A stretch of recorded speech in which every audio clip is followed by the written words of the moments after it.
El nuevo pobre. Publicación de losdanieles.com. Compartir contenido. Por Daniel Coronel. Almohadilla El nuevo pobre. Pongamos que me llamo Ricardo. No quiero que mi nombre se sepa. No quiero avergonzar a los míos con mi desgracia. Aunque, quizás, con lo que le voy a contar, algunos que me conocen bien van a identificarme. Estoy seguro de que mi caso se parece al de muchas familias que hoy sufren en silencio. No podemos izar un trapo rojo en la ventana. No somos elegibles para ninguna ayuda pública, y tampoco privada. Sin embargo, lo que está pasando se está llevando todo lo que habíamos logrado conseguir en la vida. El mes entrante cumplo 57 años. Soy ingeniero civil, estudié en una de las mejores universidades de Colombia y saqué mi maestría en Estados Unidos. Vivo con mi esposa y mi hijo, de 15 años, en un apartamento de estrato 6 en Bogotá. Nos faltan 3 años y 3 meses, 39 cuotas, para acabar de pagar la hipoteca. Nuestro hijo estudia en un colegio bilingüe y la pensión cuesta más de 2 millones de pesos mensuales. Mi hijo mayor, de mi primer matrimonio, está estudiando en Estados Unidos y depende totalmente de mí para terminar su carrera. Tenemos 2 carros, uno ya está pagado y al otro le queda 1 año de deuda. Mi esposa, que es odontóloga, lleva 2 meses sin poder trabajar, pero sí tiene que pagar su parte del arriendo y gastos del consultorio. El martes de la semana pasada me sonó el celular, era mi jefe. Pensé que me llamaba para hablar de uno de los proyectos a mi cargo que está parado como todo.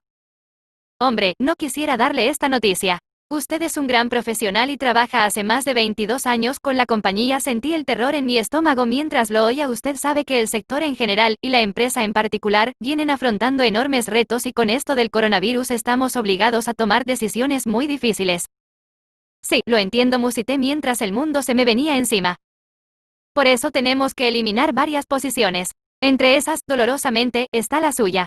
Como le digo, no se trata de usted, ni de su desempeño que ha sido impecable, sino de una situación imprevisible. Conozco el discurso porque en el pasado yo mismo he tenido que comunicar recortes a personas buenas y competentes en su trabajo. Fui jefe por muchos años y sé lo duro que es despedir gente. Incluso tuve mi propia empresa, asociado con unos colegas estupendos. Nos fue muy bien por varios años. Hicimos proyectos muy importantes, pero en la crisis de la construcción de los 90 nos tocó cerrar.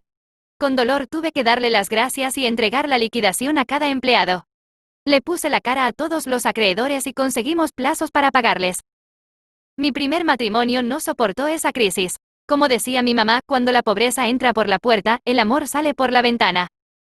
Tuve que volver a transportarme en bus como cuando era estudiante, y durante varios años estuve pagando deudas de la compañía, pero no le quedé debiendo un centavo a nadie. Tenía la fuerza de mis 33 años y conocía bien mi oficio. Sé dirigir un proyecto en el terreno, al lado de los maestros de obra y los oficiales de construcción, pero también soy capaz de manejar una junta en inglés con un cliente internacional. Estoy en la plenitud de mi capacidad intelectual y profesional. Todo lo que me han encomendado he podido sacarlo adelante para beneficio de la compañía, pero súbitamente me siento perdedor en una batalla que ni siquiera pude dar. Con la liquidación y los ahorros podemos sostenernos 8, quizás 9 meses, si nada más pasa. No veo cómo va a mejorar la economía en ese tiempo. Mi familia y yo somos miembros de esa clase media profesional que tiene un pasar decoroso, pero que vive la vida quincena por quincena. Ya venía pasando trabajos para mandarle plata a mi hijo estudiante en Estados Unidos, con el dólar a más de 4,000 pesos. Ahora no sé qué voy a hacer. El colegio de mi hijo menor tampoco va a rebajar las pensiones, aunque los negocios y los salarios de muchos padres estén afectados por la crisis. Nunca me he atrasado en una cuota de la hipoteca y me angustia mucho alargar el tiempo de pago en estas circunstancias, como lo están ofreciendo los bancos. A veces pienso que lo mejor sería morirme. Así mi familia por lo menos podría cobrar el seguro de vida. En estos días terribles he recordado mucho a mi papá, que decía que lo único que se le podía dejar a los hijos era el estudio. Él y mi mamá trabajaron de sol a sol para educarnos a mi hermana y a mí. Los dos tuvimos la oportunidad de especializarnos en el exterior gracias a ellos. Mi papá era médico general, nunca se pudo especializar porque quedó huérfano muy joven y tuvo que empezar a trabajar para terminar de educar a sus 3 hermanos. Abrió su consultorio en un barrio popular de Bogotá. Mi mamá hacía las veces de enfermera y secretaria, ponía inyecciones, actualizaba historias clínicas y llevaba un cuaderno con el registro de citas. Nunca dejaron de atender a nadie que lo necesitara, aunque no tuviera para pagar la consulta. Mi papá cosía heridas, visitaba enfermos a domicilio, trataba dolencias crónicas, enviaba pacientes a los especialistas o los remitía al hospital cuando era necesario. Era acertado en sus diagnósticos, consagrado a sus pacientes y amable con la gente que sufría. Su gran orgullo fuimos sus hijos profesionales. Hace 6 años murió apaciblemente. Fue terrible para nosotros porque no estaba enfermo, ni nos esperábamos que eso pasara. Se quedó dormido para siempre en la silla donde le gustaba leer. En la pared de atrás estaban colgados su diploma de la Universidad Nacional de Colombia y las copias en color enmarcadas del diploma de mi hermana de Francia y el mío de Estados Unidos. Siempre nos decía, el estudio lo sacará adelante. Ahora no sé si toda la vida estuvo equivocado. Compartir contenido.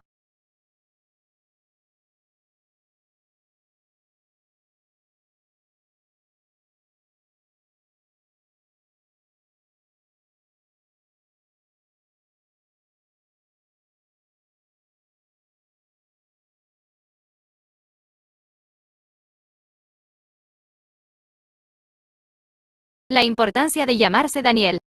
Publicación de losdanieles.com. Compartir contenido. Por Daniel Samper Pisano. Almohadilla la importancia de llamarse Daniel. Pues sí, tenían razón Serrat y Sabina, no hay dos sin tres. Diversas, curiosas, recientes y poco ejemplares circunstancias produjeron el milagro de unir a dos de los pocos Danieles que escriben en la prensa colombiana, y antes de que se dieran cuenta ya son tres. Somos tres. El tercero, sobra decirlo, soy yo. He aceptado un cupo en este portal sin techo o este techo sin portal, no sé bien cómo es la cosa, porque estoy convencido de que estas 6 letras empiezan a ser una marca, no un mero nombre. Quiero reivindicar los derechos de todos los Danieles que en el mundo han sido. Me bautizaron así en memoria de mi abuelo, que murió en 1943, de lo contrario, ya seríamos 4 los Danieles columnistas. Ignoro cómo y por qué se coló ese nombre en una familia donde abundan los Chepes, los Santiagos y los Migueles, pero Danieles activos solo somos 2. Que yo sepa, era muy famoso y muy querido mi abuelo en la familia, de modo que en la pila no me pusieron un nombre sino una condecoración. Por cuenta de tan onerosa carga sufrí mucho durante mi infancia con las comparaciones entre abuelo y nieto. El otro, Daniel, jamás habría copiado un examen. El otro, Daniel, jamás había llamado vieja bestia a una tía. Cuando este Daniel hacía algo impropio del otro, mi abuela me castigaba cambiándome el nombre y me llamaba Damián.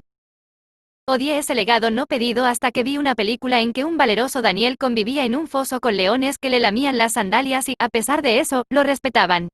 Averigüé antecedentes y resultó ser Daniel, profeta menor, el único personaje que ría a barriga suelta en el Antiguo Testamento. Daniel era sabio, hábil para atrapar tramposos y protector de la mujer desvalida. Por otra parte, el león constituía una señal divina que supo captar a tiempo el Independiente Santa Fe. ¿Quién propuso en el club que adoptara un imponente felino como mascota?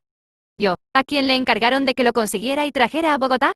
A mí. ¿Quién me extendió su invisible mano protectora para lograr semejante hazaña? Él, el primer Daniel, el profeta, el auténtico Dani.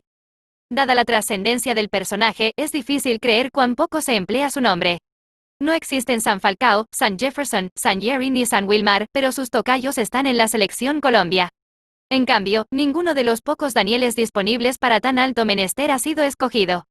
La discriminación es general. Ni siquiera uno de los Danieles más famosos, Daniel Defoe, el de Robinson Crusoe, ha recibido el homenaje que merece en estos tiempos de coronavirus por su formidable Diario de la Peste, 1722. Se ha citado más a Laureano Gómez que a Defoe, pero no como virus sino como escritor. Otro homónimo de fama universal, Daniel el Travieso, no se llama Daniel. Su nombre original en inglés es Denis, que significa Dionisio. Dionisio. Y eso que un Daniel a tiempo puede cambiar la historia, como lo logró Daniel Cohn-Bendit, Daniel Rojo, en el París del 68. Otro francés, el cardenal Danielou, se hizo célebre al morir en 1974 en pleno acto sexual.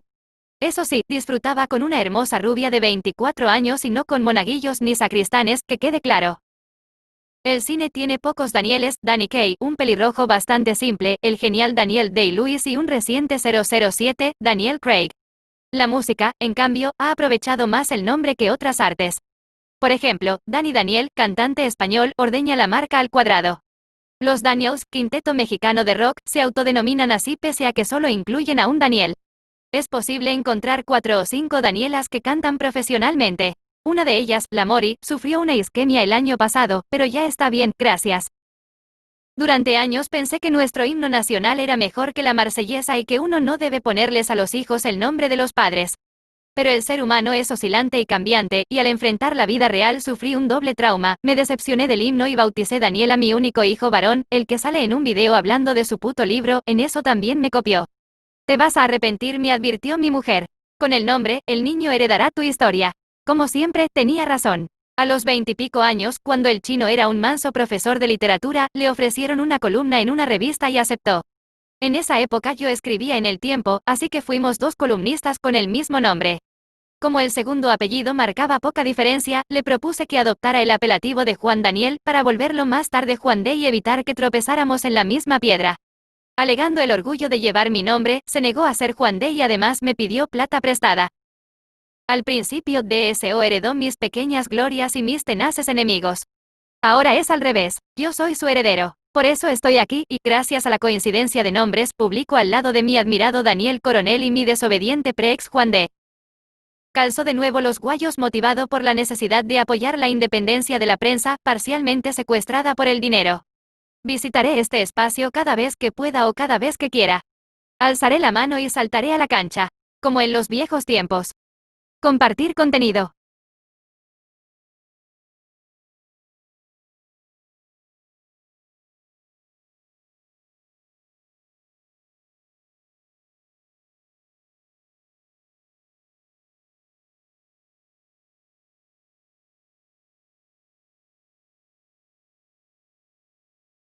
Un decreto URIBISTA que diga. Publicación de losdanieles.com. Compartir contenido. Por Daniel Samper Ospina. Almohadilla un decreto uribista que diga.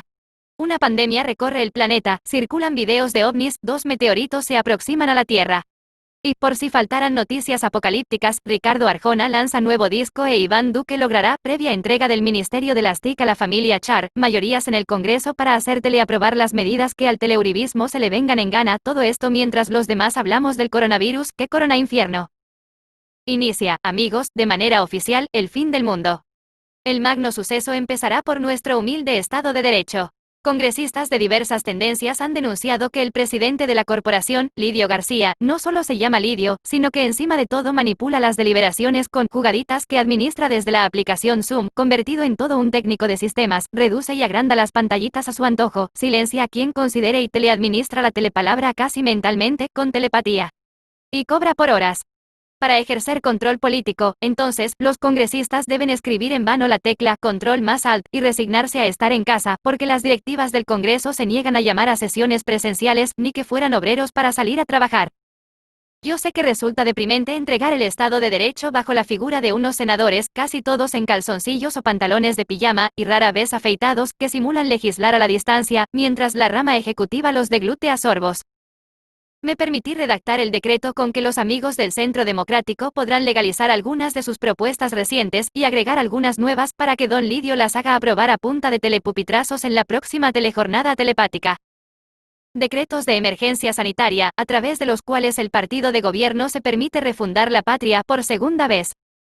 Considerando que, como bien expresó el honorable representante César Eugenio Martínez, en tiempos de pandemia la democracia estorba, el gobierno nacional decreta. Artículo 1.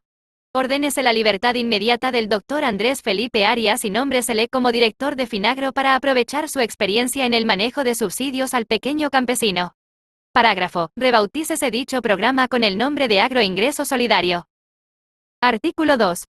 Nómbrese como alta consejera para la pandemia a la infectóloga María Fernanda Cabal para reducir la importancia del virus a sus justas proporciones, llamar influencia a la influenza, e influencer a los que ejercen su influencia en las redes sociales, como ella. Artículo 3. Créese una comisión encabezada por el jurista Ernesto Macías que busque la inmunidad de rebaño frente al virus, y la de Álvaro Uribe frente a la justicia. Artículo 4. Para enfrentar la pandemia, reinviértanse las partidas presupuestales de la siguiente manera. Retírense todo el presupuesto asignado al proceso de paz. Autorícese la compra por 9.000 millones de pesos de camionetas blindadas para la familia presidencial. Permítase que el primer mandatario, o en su defecto Iván Duque, elija el color de dichas camionetas. Autorícese a algunos ministros a montar en dichas camionetas siempre y cuando sean fáciles de manejar y no necesiten palanca. Los ministros, se entiende, las camionetas pueden ser mecánicas. Y no girar sino a la derecha. Artículo 5. Intégrese la Fiscalía General de la Nación a la rama ejecutiva. Artículo 6. Otórguesele grado de delito a toda contravención cometida por la oposición. Artículo 7. Son nuevas funciones de la Fiscalía, investigar penalmente a quienes critiquen la figura del presidente Duque, que está muy bien de figura, o a quienes hayan irrespetado la cuarentena, salvo en las excepciones que dicte la ley. Artículo 8.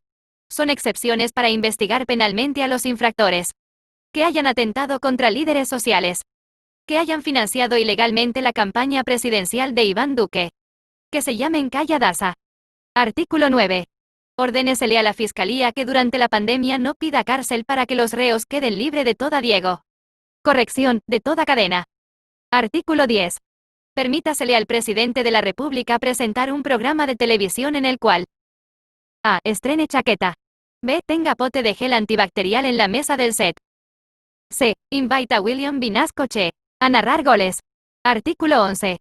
Nómbrese una comisión encabezada por el ministro de Hacienda para proteger al adulto mayor, especialmente a los doctores Sarmiento Angulo, Ardila Luye y Uribe Vélez. Artículo 12. Autorícese una partida para que el presidente en ejercicio, esto es, en sudadera, disponga de una bolsa de chucherías para mitigar la ansiedad, tales como chocolatinas Jet. Artículo 13. Para aliviar la crisis fiscal, reduzcáis el tamaño del Congreso a los 20 senadores y 19 representantes pertenecientes al Centro Democrático. Artículo 14. Las producciones audiovisuales solo podrán tener como cuota nacional a Jorge Cárdenas. Artículo 15. Con el fin de combatir el coronavirus, el ejército podrá espiar a periodistas, jueces y miembros de la oposición. Artículo 16. Retírese el articulito que prohíbe la reelección presidencial. Ordénese y cumpléis. Compartir contenido.